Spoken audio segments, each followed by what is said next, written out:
Eo amin'ny tontolo ny fifamoivoizana indray kosa araky ny efa nentina teto omaly dia tapaka tanteraka moa ny bus izay mampikoriana ny rano avy any Andohalo mankany amin'ny farihana Anosy iny ary lasa mitarika lavaka be etsy amin'ny faritra Anosy eo amin'ny lalan'ny Anosy eo moa izany ary efa niroso tao anatin'ny fanamboarana an'ity bus ity ary moa ny eo amin'ny voninko aminana Antananarivo renivohitra tamin'ity androany ity.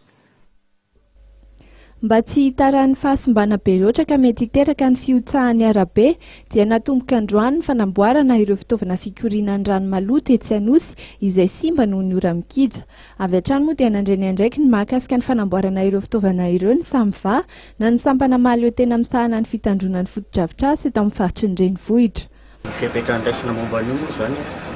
dia 3 fumule izy io dia misy fumule rangé zany mbola ao dia io aloha zany no ezahana ho blindena mba tsy ho latsaka intsony zany mba tsy hisy problème aty amin'ny arabe aloha zay aloha zany atreto aloha zany hoe pour le moment zany hoe travaux urgence tsy maintsy atao aloha zany zay dia deviena mankany amin'ny laka Anosy ny rano aloha zany fa tsy handeha ary amin'ny chambre sable eo Anosy intsony. Zay aloha zany ny androany fa ny manaraka moa zany tsy maintsy mbola hisy ny mety hisy réunion na coordination iarahana amin'ny chef de service hoe inona zany travaux atao avy eo fa urgence zany zay natao androany zay.